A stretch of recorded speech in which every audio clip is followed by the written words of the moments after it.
Setelah 10 tahun berhasil menghindarinya, teman itu tiba-tiba menelpon dan berbicara seperti ini. Aku sekarang mengerti. Sebuah musik yang patut dicintai adalah musik yang memberi kita kesadaran terhadap ruang dan bertahan, bukan membuat kita melarikan diri, yang menciptakan panorama dan menajamkan dunia, yang membuat kita mendengarkan sekaligus tidak mendengarkan, dan tidak berstruktur, yang tidak memaksa.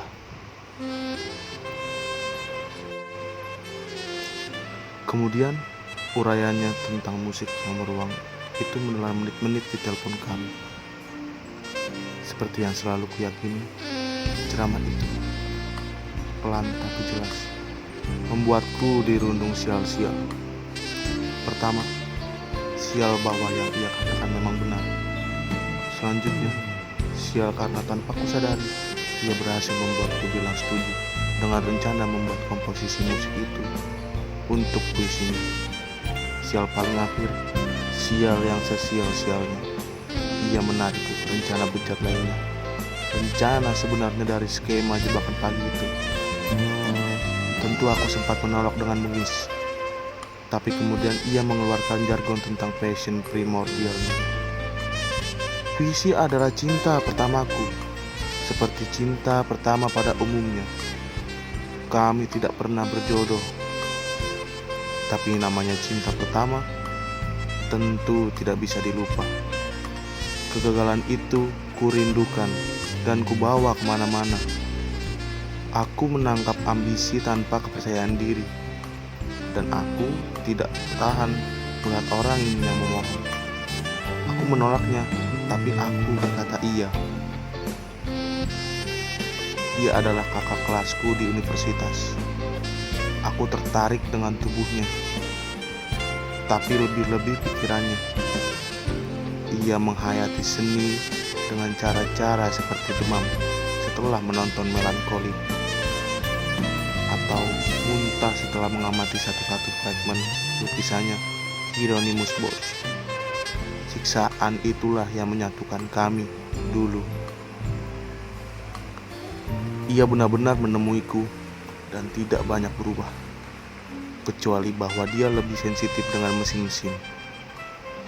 Bahkan ia mengomentari cara kerja gitar listrik sebelum kemudian menyampaikan permohonan. Begini, Ri, persepsi paling sempurna terhadap karya seni adalah karya seni yang lain, yang baru. Aku pikir pembicaraan tentang puisiku akan habis suatu ketika dengan kesimpulan yang sama. Biasa-biasa aja, namun akan berbeda jika kita reproduksi. Kita, apa kamu tidak merasakan hal yang sama? Lelah mendengarkan orang deklamasi atau menyanyi. Aku mengunjungi Berlin Atonal tahun lalu. Aku lihat seseorang menggumamkan puisi, diiringi musik yang kamu tahu seperti apa, kan? Namun semua orang berbondong-bondong mengikutinya seperti mantra. Berlin Atonal. Dia berhasil mencuri perhatianku. Aku mau buat seperti itu. Seseorang membaca seperti ngelindur, diiringi musik terbaik yang kamu punya. Lalu kita rekam, dan kita bisa simpan selamanya. Seperti apa itu musik paling baik? Seperti remix gilamu terhadap Man with the harmonikanya Ennio Morricone.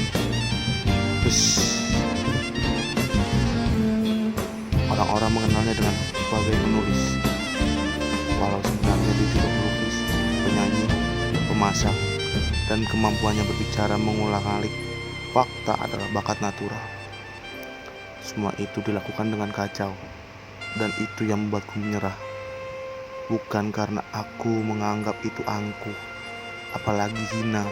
Aku tidak sesok suci itu, tetapi karena itu menariknya dan aku pada tragedi-tragedi.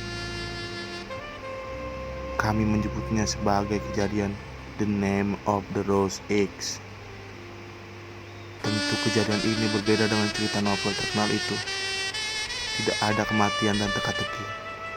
yang ada melulu kejar-kejaran, mengancam, dan tipu-tipu canggih bin murahan.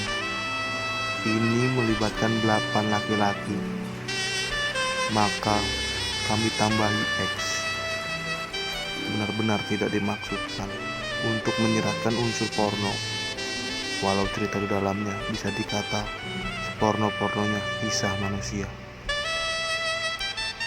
Karena ini sensitif dan ancam-mengancam belum selesai, kami menyebut 8 laki-laki itu sebagai seorang profesor ikan, seorang profesor belut, seorang profesor burung, seorang profesor kurator kelinci, seorang kurator siput, seorang polisi anjing, seorang insinyur macan, dan seorang musikus ular. Dan terakhir adalah aku, maka aku berhak memilih hewan yang kusuka. Seperti ku bilang, terhadap ilmu, dia adalah semut yang memburu gula. Awalnya, ia tergila-gila kepada profesor ikan. Dia merasa ketika jatuh cinta kepada profesor itu, dia telah jatuh cinta pada konsep-konsep semacam ekonomi kerakyatan. Kesalahpahaman itu bersambut sampai kemudian ia ditawari menjadi istri ketiga. Ia hampir berkata iya ketika istri pertama profesor itu datang menjambak-jambak rambut dan mengancamnya. Ia diselamatkan oleh profesor belut yang tertarik kepadanya sejak lama. Setelah membaca esai singkatnya tentang kesadaran akan waktu dan ruang pada manusia modern, bersama belut ini ia mendapat dunia baru. Sepertinya mereka berkembang dan belajar bersama, tampaknya. Sampai kemudian, seorang profesor burung mengendus hubungan yang katanya tidak adil ini. Dengan strategi yang luar biasa gilanya, kita bisa sebut semacam adu domba. Profesor ini berupaya melepaskan temanku dari cengkraman si belut dengan melemparkan ke cengkraman orang lain. Seorang kurator kelinci sayangnya. Kelinci ini adalah belut dalam skema yang lebih besar, pelan tetapi kejam. Profesor burung pun membawa lari temanku, mengarungi langit-langit, walau akhirnya kembali terjatuh ke dalam pangkuan polisi muda yang papa. Yang dalam kepapaan itu, untungnya bisa menembak kelinci dengan tenang.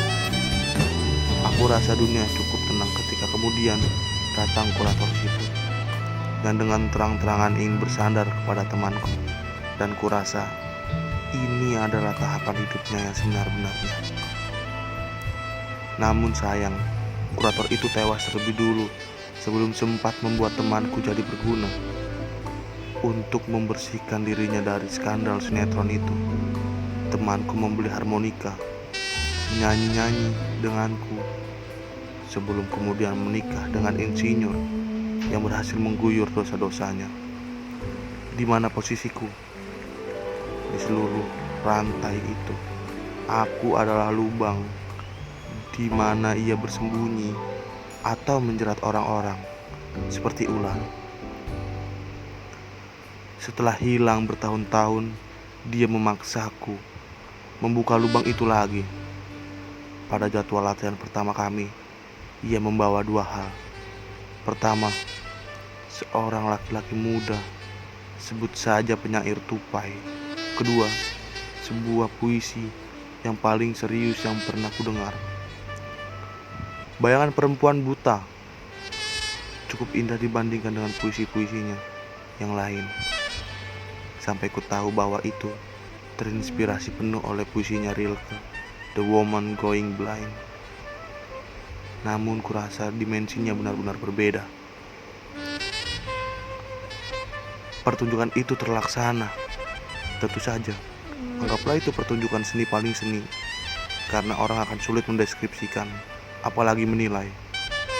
Puisi itu tentang perempuan buta yang dibacakan oleh anak ingusan ganteng, pujaan remaja, dan diiringi komposisi ikonik, rasa gurun dan udara Sicilia yang diubah menjadi thrash metal. Kekompleksan ini tentu saja memuaskannya. Aku tahu betul, di sela hentakan musik itu, mata penyair tupai dan temanku seperti hendak saling menelan. Tapi entah mengapa, Aku yang merasa diperkosa.